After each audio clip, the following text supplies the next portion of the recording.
الحمدللہ رب العالمین والصلاة والسلام علی سید الانبیاء والمرسلین والصلاة والسلام علی آباء سید الانبیاء والمرسلین والصلاة والسلام علی امہات سید الانبیاء والمرسلین والصلاة والسلام علی اعمام سید الانبیاء والمرسلین لا سیما افضل البشر بعد الانبیاء بالقول الغالب خیر الناصرین سیدنا ابو طالب علیہ الصلاۃ والسلام وعلی آلہ واصحابہ واہل بیتہ وعترتہ وعشیرتہ اجمعین اما بعد فاعوذ باللہ من الشیطان الرجیم بسم اللہ الرحمن الرحیم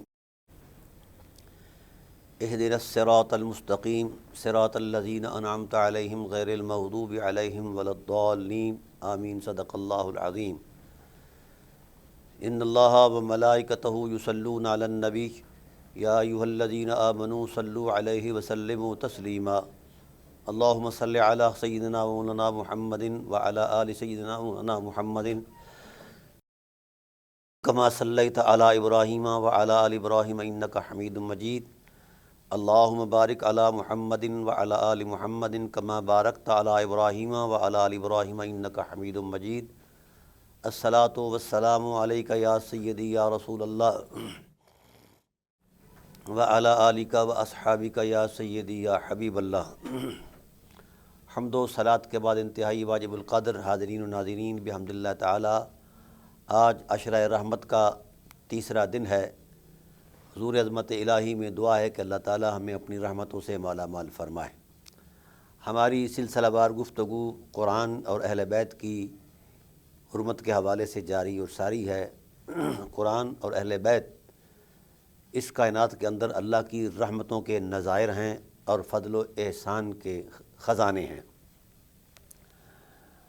تو آیت کریمہ میں نے جو تلاوت کی ہے، اہدنا، اے اللہ ہمیں ہدایت دے، اس ہدایت سے پہلے کچھ اللہ وحدہ لا شریک کی بارگاہ عظمت و رحمت کے اندر انسان کی عجز و نیاز کا تصور دیا ہے، یعنی مانگنے کا سلیقہ طریقہ بیان کیا ہے۔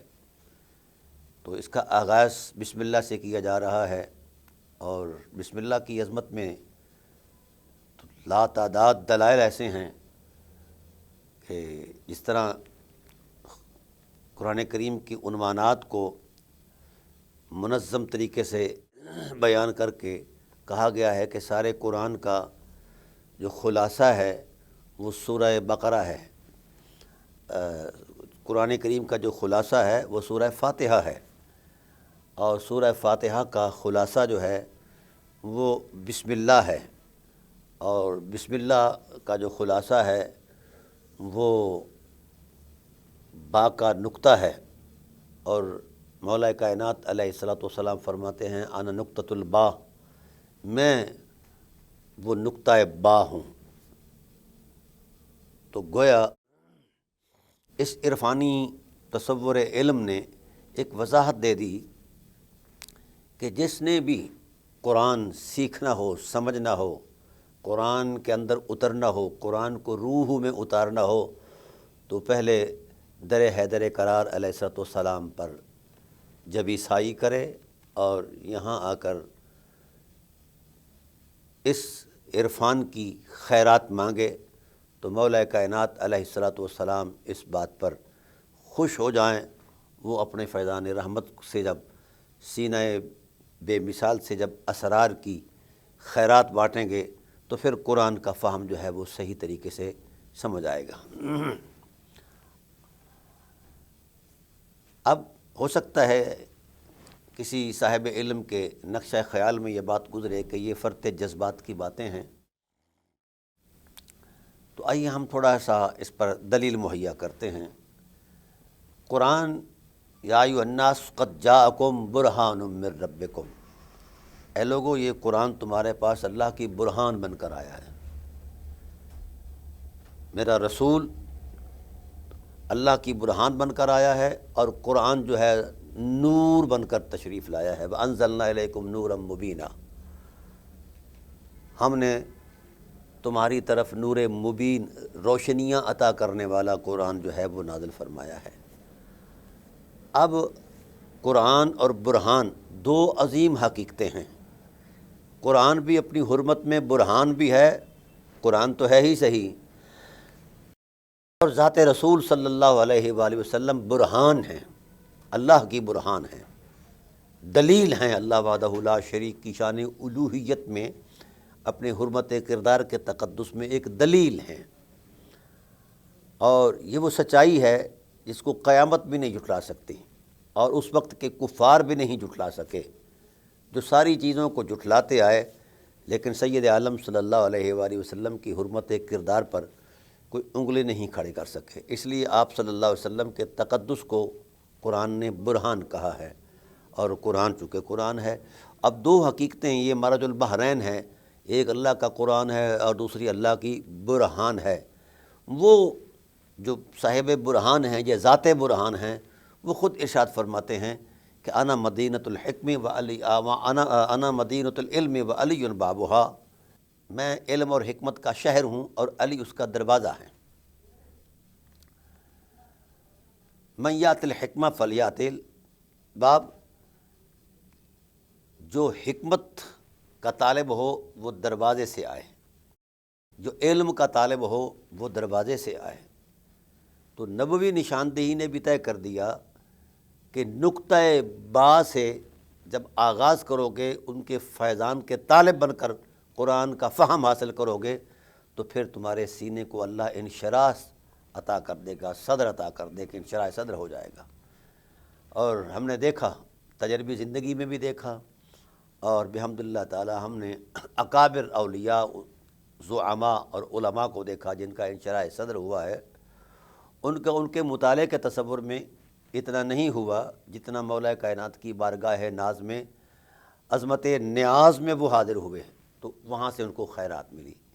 بحمد اللہ تعالی اس مسکین کو بھی ان کی رحمتوں سے حصہ الحمدللہ تعالی ملا، اور پوری کائنات کے اندر جہاں جہاں تک میرے پیغام میں کوئی علمی لیاقت ہے، وہ میرے مطالعے کی بنیاد پر نہیں ہے، بلکہ واللہ یہ فیضان حیدر کرار ہے، فیضان رسالت مآب ہے، اور فیضان والدین رسول ہے، اور فیضان اہل بیت علیہ السلام ہے، اور فیضان سید بطحہ حضرت ابو طالب علیہ السلام ہے۔ اس کے علاوہ میرے پاس کچھ بھی نہیں، اور میں اللہ کا شکر ادا کرتا ہوں کہ جس نے مجھے حق کے راستے میں وہ حق کا دروازہ دیکھنے کی توفیق بخشی، اور میرے قلب و روح میں وہ انوار و تجلیات کے جو سمندر ہیں اللہ تعالیٰ کی ذات نے اس نے انڈیلے ہیں اپنی توفیق سے۔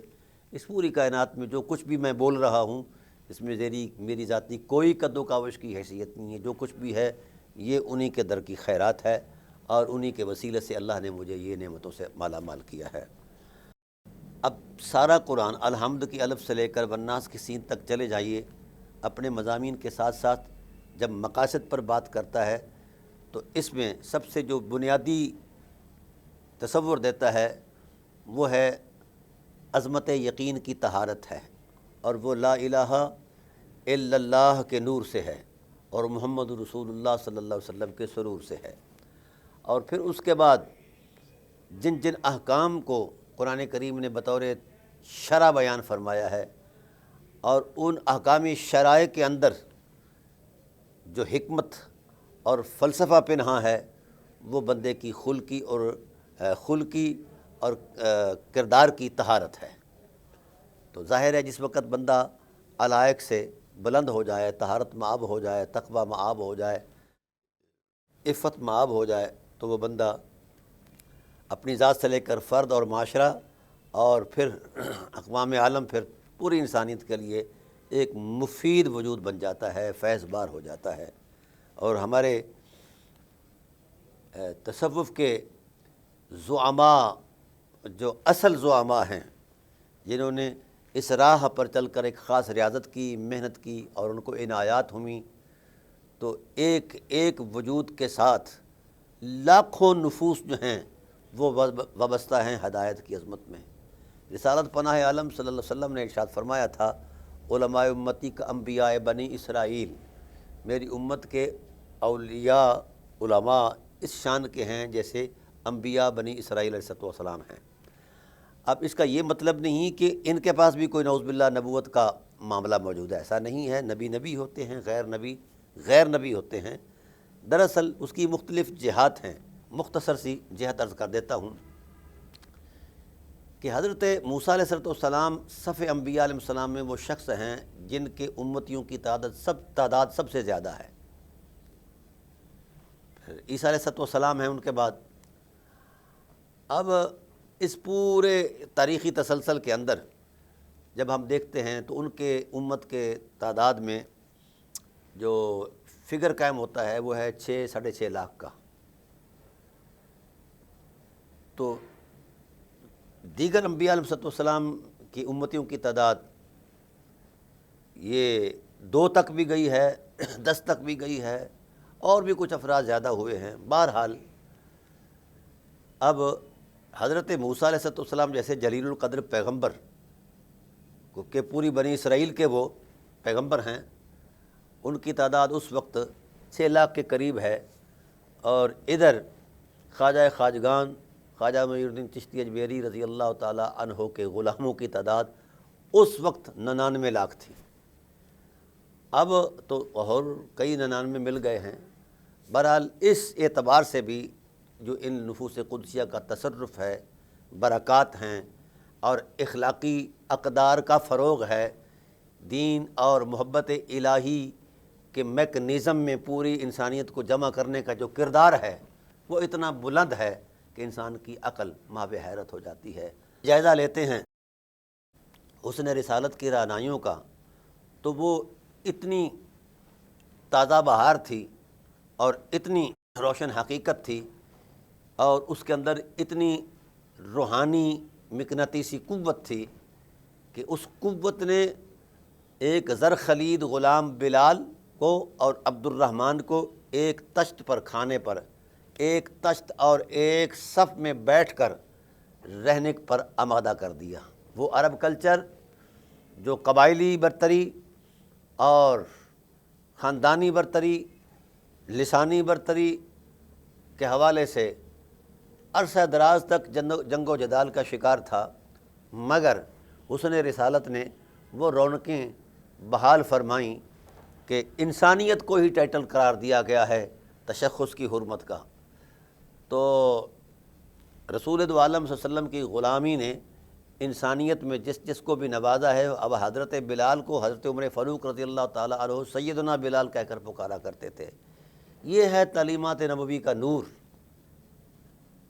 حالانکہ وہ کئی لاکھ مربع میل کا مالک ہے، خلیفہ وقت ہے، لیکن اس کے باوجود بھی حضرت بلال جب سامنے سے گزرتے ہیں تو اسے کہتا ہے سیدنا بلال۔ تو لوگوں نے کہا کہ اے عمر، تم خلیفہ وقت ہو اور قریش بھی ہو اور بڑی حمیت کے مالک ہو، اور اس خریدے ہوئے غلام کی تکریم کرتے ہو، یہ کالے غلام کی تکریم کرتے ہو؟ تو انہوں نے کہا، فرمایا ہاں، میں دیکھ رہا ہوں کہ آپ لوگوں کو اس کا رنگ کالا نظر آتا ہے، لیکن میرے یقین کی نظر نے دیکھا ہے کہ بے شک اس کا رنگ کالا ہے، پر اس کے من میں کملی والا رہتا ہے۔ تو جہاں کملی والے تشریف فرما ہوں تو وہ جگہ عرش سے بھی زیادہ مقدس ہو جاتی ہے۔ یہ تو حضرت بلال بہت بلند و بالا حقیقت ہے، اور رسول اللہ صلی اللہ علیہ وآلہ وسلم کے مطلوب اور محبوب غلام ہیں۔ تو ناظرین کرام، یہ ہے حسن رسالت کی رعنائی کی برکات اور عظمت۔ اب حضور سید عالم صلی اللہ علیہ وآلہ وسلم کی ذات قدسیہ کے بعد اس حسن رسالت کا جو تسلسل ہے وہ اہل بیت علیہ السلام کی نفوس قدسیہ ہیں، اور ان کے در اقدس پر بھی کسی قسم کا کوئی امتیازی تصور ہی نہیں تھا۔ چھوٹا آیا ہے، بڑا آیا ہے، غلام آیا ہے، خواجہ آیا ہے، جو کچھ بھی آیا ہے اس کو اسی دسترخوان پر بیٹھ کر کھانا کھلایا ہے جس دسترخوان پر بیٹھ کر خود کھایا کرتے تھے۔ ان نبی کریم صلی اللہ علیہ وآلہ وسلم کے دیگر اعجازات ایک اپنی شان رکھتے ہیں، ہر ایک کا اپنا مقام ہے، پر جس اعجاز اور معجزے نے میرے قلب و روح کو جکڑ رکھا ہے ذات رسالت کے قدمین رحمت کی دھول سے، وہ بڑا عجیب ہے۔ میں نے دیکھا ہے حضور سید عالم صلی اللہ علیہ وسلم کی 63 سالہ حیات عصمت میں کہیں کسی کو کائنات میں ایک سطر بھی نہیں ملے گی جس میں یہ لکھا ہو کہ کہ سید عالم صلی اللہ علیہ وآلہ وسلم نے زندگی میں کبھی پروٹوکول لیا ہو۔ اور یہ وصف جو ہے عزت افزائی کا، یہ اولیاء اللہ کے پاس ہے۔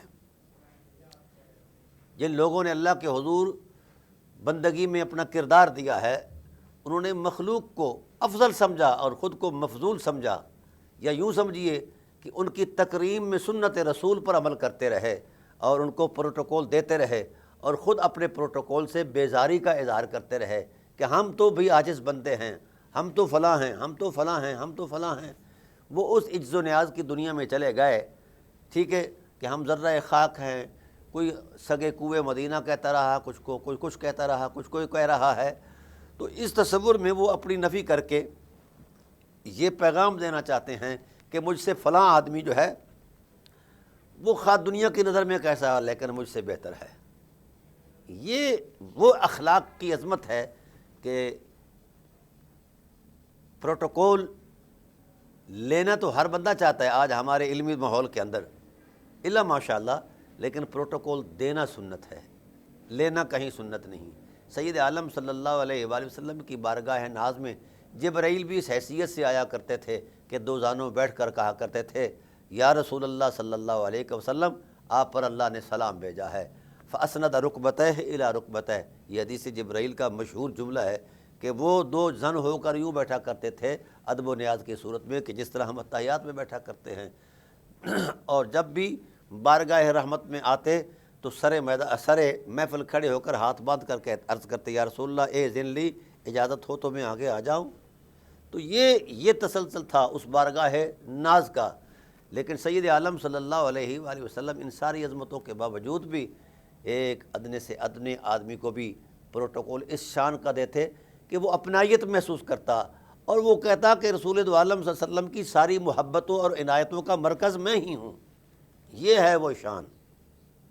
اگر اس شان والی سیرت پر اہل علم آج جو جھگڑا کر رہے ہیں پروٹوکول پر، اگر یہ عمل اپنا لیں تو میں یہ سمجھتا ہوں کہ اس کائنات سے 3/3 فساد ختم ہو سکتا ہے۔ تو سید عالم صلی اللہ علیہ وآلہ وسلم کی سیرت کے بارے میں یہی فرمایا قرآن پاک نے کہ لَقَدْ كَانَ لَكُمْ فِي رَسُولِ اللَّهِ أُسْوَةٌ حَسَنَةٌ، بھئی رسول کی ذات میں تمہارے لیے اسوہ ہے اور حسین زندگی کی ایک شاندار عظمت موجود ہے۔ ہاں، اس میں کوئی شک نہیں، ایسا ہی ہے۔ لیکن آئیے ذرا میں گزارش کرتا ہوں کہ رسول دو عالم صلی اللہ علیہ وآلہ وسلم کا تقدس کتنا بلند و بالا ہے کہ عرش پر عرش نشین ہو کر چٹائی پر بیٹھنا اور کائنات کا مالک ہو کر جو کی روٹی کا غذا ہونا، یہ وہ نظم معاشرت ہے اور نظم حیات ہے جہاں صرف درود ہی پڑھا جا سکتا ہے، سلام ہی پیش کیا جا سکتا ہے۔ کل جہاں ملک اور جو کی روٹی غذا، اس شکم کی قناعت پہ لاکھوں سلام۔ اور اگر لباس مبارک ہے تو اس پر بھی پیبند لگے ہوئے ہیں، نالین رحمت ہے تو اس کو بھی گانٹھ جوڑ کر پیبندوں کے ساتھ جوڑا جاتا ہے۔ کہاں کائنات کی ملک اور کہاں یہ شان عظمت، اسے کہا جاتا ہے سیرت کا وہ تصور دین، وہ تصور جو اگر امت اپنا لے تو تکلفات ختم ہو جائیں، اور تکلفات بھی ختم ہو جائیں، انسان کے اندر انسانیت بھی آ جائے۔ لیکن آج ہم نے اپنے طبعی تکلفات کو اتنا بڑھا دیا ہے، اتنے آگے چلے گئے ہیں کہ اسی کو ہی ہم دین سمجھنے بیٹھے ہیں اور معیار سمجھنے بیٹھے ہیں۔ ایسا نہیں ہے۔ کپڑے پھٹ جاتے ہیں، کپڑے بدلے جا سکتے ہیں، گم ہو سکتے ہیں، پر کردار وہ حرمت ہے جو مرنے کے بعد بھی زندہ رہتا ہے۔ اس لیے میں اہل علم سے کہتا ہوں کہ آپ بھی پروٹوکول دینا سیکھیں، آپ بھی عزت دینا سیکھیں۔ ہر وقت اس شوق میں رہنا کہ لوگ میرے ہاتھ چومیں، میرے پاؤں چومیں، میرے نعرے مارے، تو یہ فروغ دین کا باعث نہیں ہو سکتا۔ ہاں، لوگ جو ہیں، عام لوگ جو ہیں، ان کا بھی یہ فرض بنتا ہے کہ وہ صاحب تکریم کی تکریم کو ملحوظ خاطر رکھیں، تاکہ باہمی احترام جو ہے یہ جاری اور ساری رہے۔ حضور نبی کریم صلی اللہ علیہ وآلہ وسلم نے اصحاب رسول سے ارشاد فرمایا کہ لوگوں اسلام پھیلاؤ، تو لوگوں نے کہا یا رسول اللہ ہم اسلام پھیلانے کے لیے دور دراز کی کائنات میں نکل جائیں؟ اب چاہیے تو یہ تھا کہ ہم، اور بنتا بھی یہی ہے، لیکن سید عالم صلی اللہ علیہ وسلم کی نبوی حکمت پر قربان جائیں۔ آپ صلی اللہ علیہ وآلہ وسلم نے ارشاد فرمایا تحابوا بینکم، بہت بڑا جملہ ہے۔ اسلام کے فروغ کے لیے بڑا کچھ کرنے کی اتنی بڑی ضرورت نہیں ہے۔ یا رسول اللہ کیا کریں؟ فرمایا ایک دوسرے کی تکریم کرو، ایک دوسرے سے محبت میں جڑے رہو، اسلام پھیل جائے گا۔ یہ کیا خوبصورت فلسفہ ہے۔ اب رسول ہمیں جڑنے کا کہہ رہے ہیں اور ہم باہمی نفرت کا شکار ہیں۔ اب بولیے اس دور کے اندر ہم رسالت کا انکار نہیں کر رہے، ہم نبوت کے ساتھ عدم اعتماد والا رویہ نہیں اختیار کر رہے؟ اگر ہمارا رویہ نبوت پر اعتماد والا ہے، رسول اللہ صلی اللہ علیہ وسلم کی ذات کے ساتھ سچا تعلق ہے، تو پھر باہمی محبت فرض ہے، اور منافرت ممنوع شرعی ہے۔ ہم نے اپنے زاویہ نظر بنا رکھے ہیں، نفرتوں کے بھی اپنے جناب والا معاملات ہیں اور محبتوں کے بھی اپنے معیارات ہیں۔ یہ کوئی معیار نہیں۔ حضور سید عالم صلی اللہ علیہ وآلہ وسلم نے ایک معیار دیا ہے، جس نے فطرت انسان کو وہ معراج بخشی ہے جس سے آگے تصور عظمت ہی کوئی نہیں رہتا باقی۔ حضور سید عالم صلی اللہ علیہ وآلہ وسلم نے کیا ارشاد فرمایا؟ فرمایا الحب للہ والبغض للہ، نفرت اور محبت کا معیار خدا کی ذات ہے، خدا کی رضا ہے۔ اگر کسی سے محبت کرنی ہے تو خدا کی رضا کے لیے کی جائے، اگر کسی سے جڑنا ہے، کسی سے دور ہونا ہے، تو یہ معلوم کرو کہ یہ دوری خدا کی رضا کا باعث ہے۔ تو اس سے بے شک ایک انسانی معاشرے میں ایک خوبصورت نمایاں تبدیلی آ سکتی ہے۔ تو اصحاب رسول علیہم الرضوان سے فرمایا تم ایک دوسرے کی تکریم میں کردار دو، ایک دوسرے سے محبت میں جڑ جاؤ، اور دین غالب آ جائے گا۔ قرآن کریم نے بھی یہی کہا لا یسخر قوم من قوم عسى ان یکونوا خیرا منہم ولا نساء من نساء۔ جو چیزیں نفرتیں پھیلاتی ہیں، نفرتوں کا باعث ہے، وہ یہی ہے کہ کسی کے ساتھ سخت کلامی کی جائے، طنز و مزاح کیے جائے۔ اللہ تعالیٰ کی ذات نے ایسے طنز و مزاح کو بھی حرام قرار دیا ہے جو کسی کے وقار کو مجروح کرتا ہو، یا جس سے کوئی محسوس کرتا ہو کہ اس کی شخصیت جو ہے یہ اس سے جو ہے مطلب اس کی شخصیت کا مذاق اڑایا جا رہا ہے۔ لا یسخر قوم من قوم عسى ان یکونوا خیرا منہم ولا نساء من نساء۔ کوئی کسی سے طنز نہیں کر سکتا، طنز پر پابندی ہے شرعی، اگر کوئی شریعت کا احترام کرتا ہے۔ تو میں اہل علم سے کہتا ہوں کہ جناب والا ہم اپنی تقریروں میں دیکھ لیں رحمت کی باتیں کتنی ہیں، دین اور دلیل پر باتیں کتنی ہیں، اور طنزیہ گفتگو کتنی ہے۔ نہ تو یہ سیرت نبوی ہے، نہ تعلیمات قرآن ہے، نہ سیرت ائمہ اہل بیت ہے۔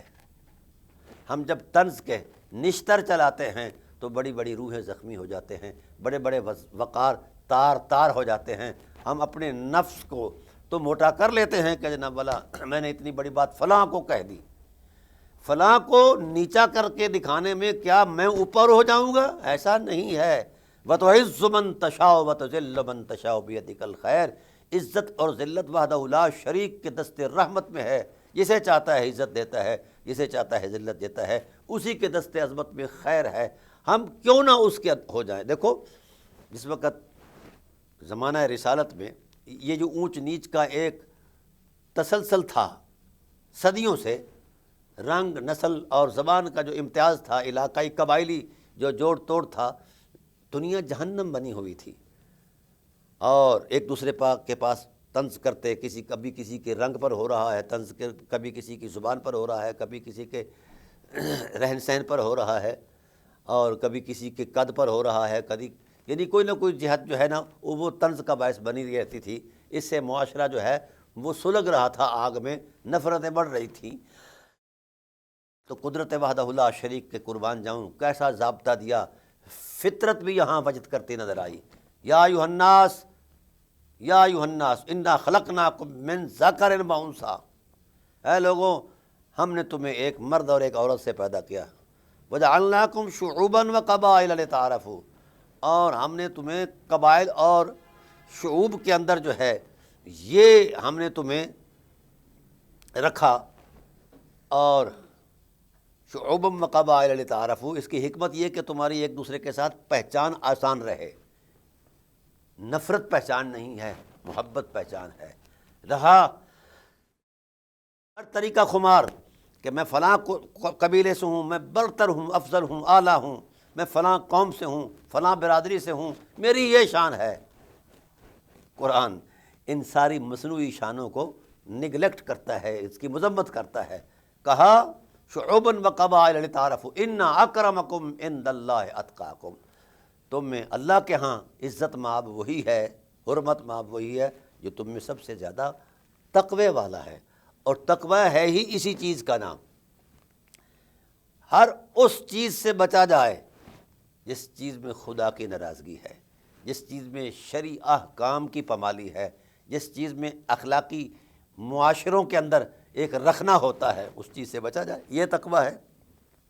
اللہ کے ہاں متقی وہی ہے جو اتقا ہے، اللہ کے ہاں متقی وہی ہے جو اس طرح کی آلودگیوں سے بالاتر ہے، پاک ہے، نہ اس کے اندر رنگ کا نشہ ہے، نہ اس کے اندر زبان کا ہے، نہ برادری کا ہے، نہ قبیلے کا ہے، یہ اونچ نیچ، یہ اسلام کا کلچر ہی نہیں ہے۔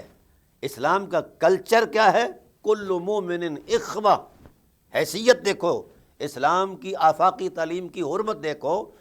فرمایا جس نے بھی دامن محمد سے اپنے آپ کو وابستہ کر لیا، قرآن سے وابستہ کر لیا، اہل بیت سے وابستہ کر لیا، تو ان کے اندر ایسی اخوت آئی کہ کائنات کی کوئی طاقت بھی ان کے اندر دراڑ نہیں ڈال سکتی۔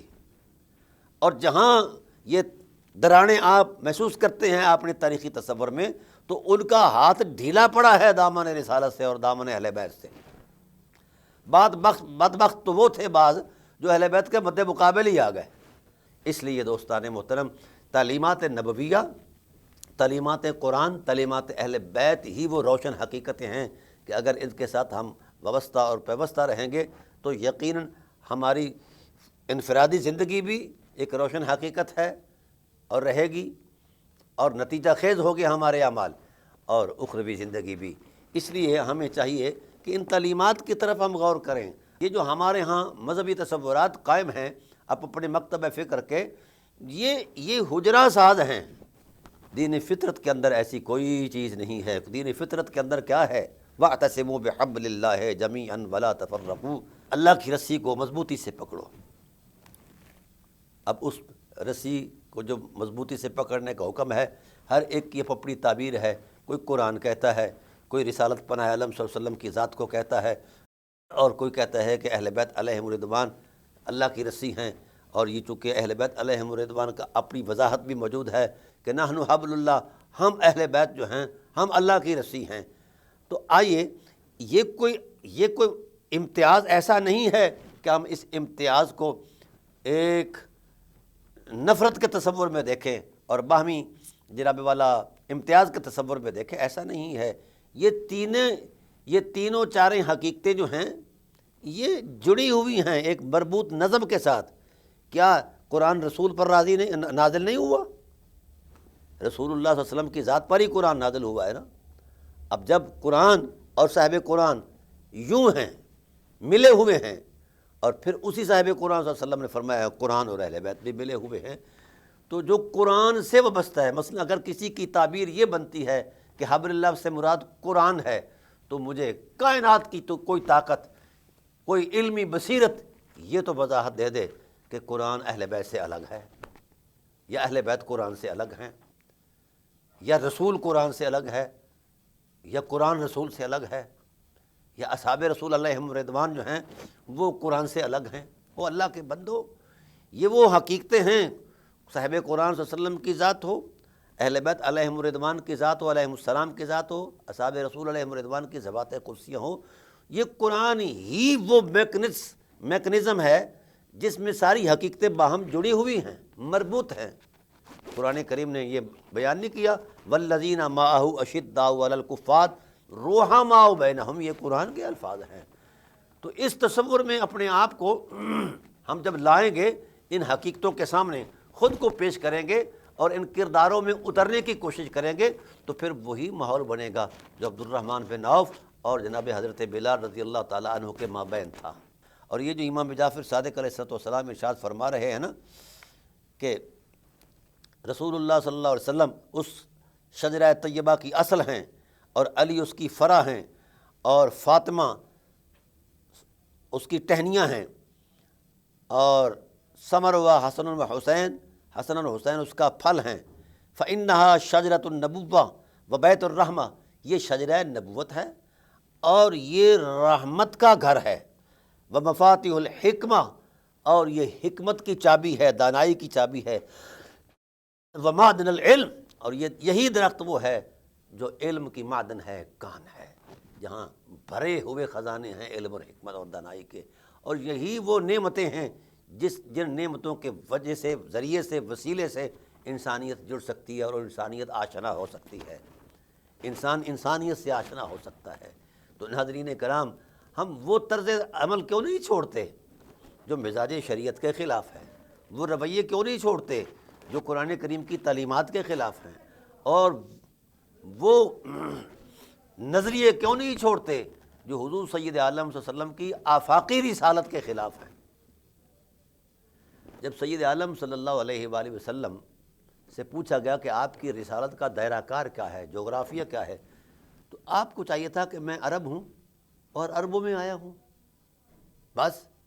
لیکن آپ صلی اللہ علیہ وآلہ وسلم پر قربان جائیں، آپ نے فرمایا ارسلت الی الخلق کافہ، خدائے ذوالجلال کی جہاں تک خدائی ہے وہاں تک میری مصطفائی ہے، جہاں تک خدائے ذوالجلال کی مخلوق کا دائرہ کار ہے اور تصور حیات ہے وہاں تک میری رسالت کا نور ہے۔ پھر اللہ تعالیٰ کی ذات نے اس بات پر مزید توثیق فرمائی، وما ارسلناک الا رحمۃ للعالمین، حبیب آپ کا دامن رحمت تو عالمین کے لیے رحمت ہے، عالمین کے لیے۔ کائنات کا کوئی ایسا ذرہ نہیں جہاں اس کا اپنا وجود ہو اور اس کی بقا کے لیے رحمت مصطفیٰ کا سرور نہ ہو، ضرور نہ ہو، ظہور نہ ہو، ایسی کہیں نہیں ہے۔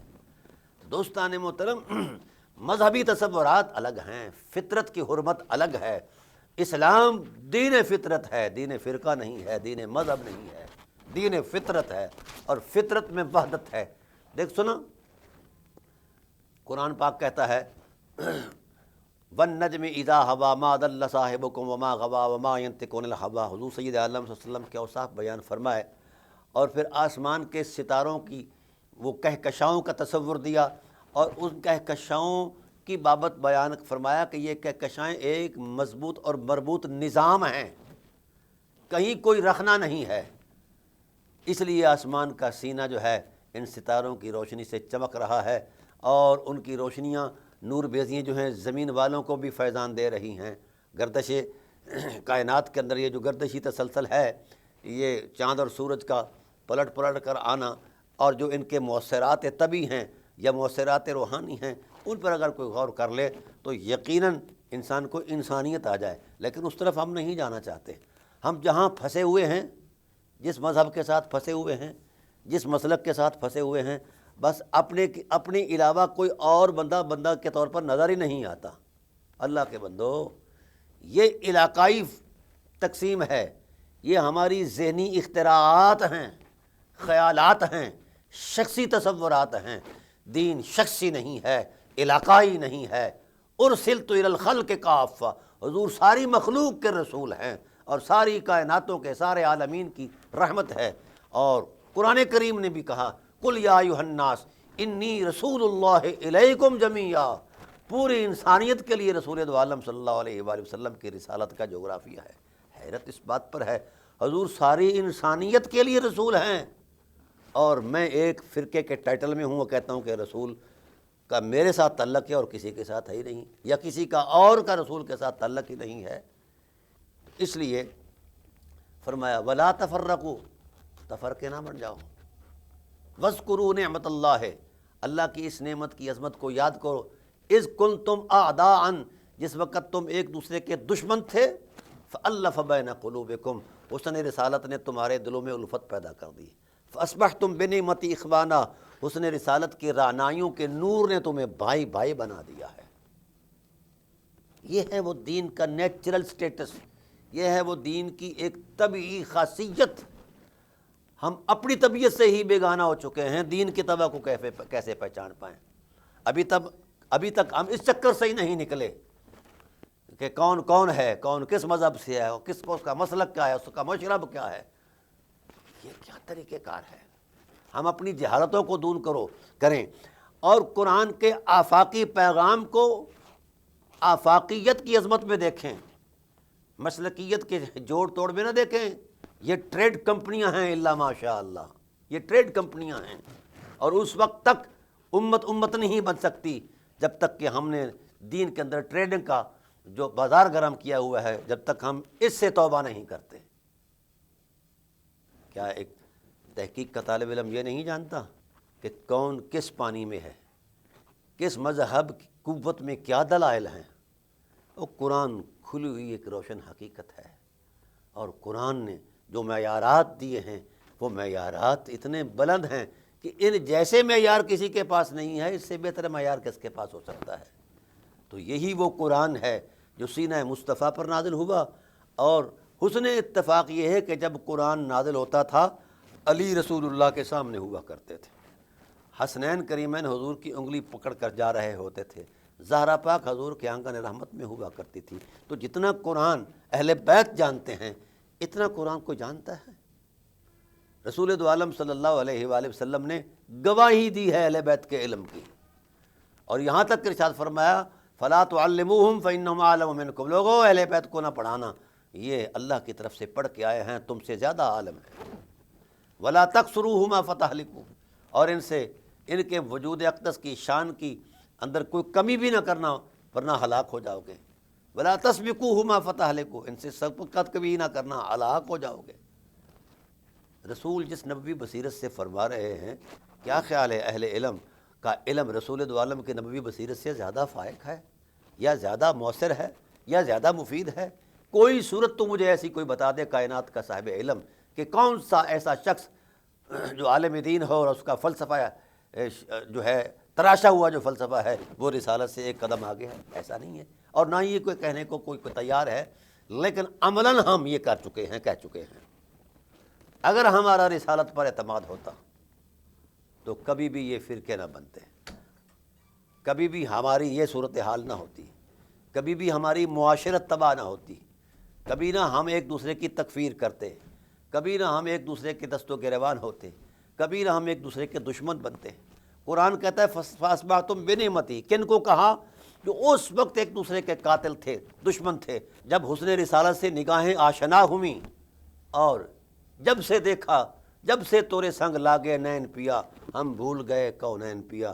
جن لوگوں کی نگاہوں نے وہاں جا کر نیاز مندی کا سجدہ کیا محبت سے، اس حرمت مآب حسن لطافت کے بوسے لیے، ان نگاہوں کو اللہ نے فیض بار بنا دیا، اور ان نگاہ والوں کے جو پیکر خاکی تھے ان کے اندر سرور بھی آ گیا، نور بھی آ گیا، اور وہ باہم مطلب اوس اور خزرج کی ہزاروں سال سے لڑائی تھی، لیکن وَكُونُوا إِخْوَانًا، وہ بھائی بھائی ہو گئے ہیں۔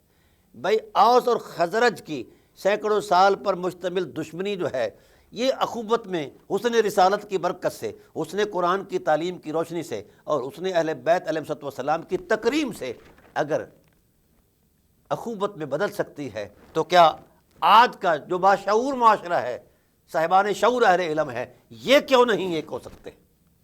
اس کا مطلب یہ ہے کہ انہوں نے رسول کو مانا ہے، ہم نے رسول کو مانا نہیں ہے۔ ہم اگر رسول کو مانیں تو پھر ہماری دکانداری بند ہو جائے گی، اور ہمارے تصورات جو ہم نے گڑے ہوئے ہیں یہ ختم ہو جائیں گے۔ میں پوری امت سے گزارش کرتا ہوں کہ حضور سید المرسلین ہیں، خاتم النبیین ہیں، اور حضور سید عالم صلی اللہ علیہ وسلم نے اسی ختم نبوت کی مطہر زبان سے یہ ارشاد فرمایا ہے کہ انی تارکم فیکم الثقلین، میں تم میں دو حقیقتیں چھوڑ کر جا رہا ہوں، اور دونوں ثقل ہیں، عظمت مآب ہیں، جن جیسا کائنات میں کوئی نہیں ہے، تو لہٰذا ما ان تمسکتم، ان دونوں عظمتوں کے ساتھ تم وابستہ رہو گے، پیوست رہو گے، جڑے رہو گے، لن تدلوا بعدی ابدا، میں ضامن ہوں کہ کبھی بھی تمہیں گمراہ نہیں ہونے دوں گا، اور نہ ہی تمہیں کبھی پریشان ہونے دوں گا۔ تمہاری نجات بھی انہی کے ساتھ ہے، اور تمہاری ہدایت بھی انہی کے ساتھ وابستہ ہے۔ اس لیے آؤ لوگو، لوٹ آؤ اس تعلیم کی طرف جو رسالت نے بیان فرمائی ہے، اور اس کو بار بار بیان فرمایا ہے۔ یہ کسی کے مقابل نہیں ہیں، نہ ان کا کوئی مد مقابل ہے۔ جس طرح قرآن کا مثل مثال نہیں ہے، ایسے ہی اہل بیت علیہ السلام کی بھی کوئی مثال نہیں ہے۔ اس لیے ہمیں چاہیے جدھر ہمیں رسول لے جانا چاہتے ہیں ہم ادھر جائیں۔ یہ جو ہم اپنے تراشے ہوئے تصورات ہیں، یہی تو بت پرستی ہے۔ اس پر میں انشاءاللہ آئندہ نشستوں میں گفتگو کروں گا۔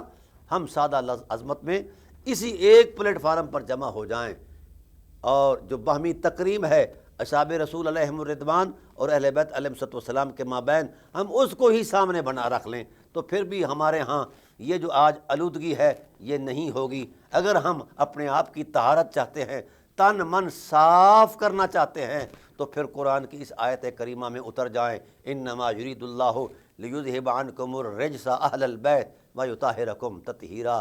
ان پاک لوگوں کے پاک دامن سے وابستہ ہو جائیں تو انشاءاللہ دنیا بھی ہماری نور و سرور سے بھر جائے گی، اور آخرت بھی ہمارے لیے عظیم الشان اعزاز کے لیے آخرت بھی ہمارا جو ہے استقبال کرے گی۔ اللہ کی بارگاہ میں دعا ہے کہ اللہ ہمیں قرآن اور اہل بیت سے جوڑ دے، اور جو نفرتوں کے بیج ہم نے بوئے ہوئے ہیں اللہ ان سے ہمیں معاف فرمائے، ہمیں محبت کا نور اور سرور عطا فرمائے۔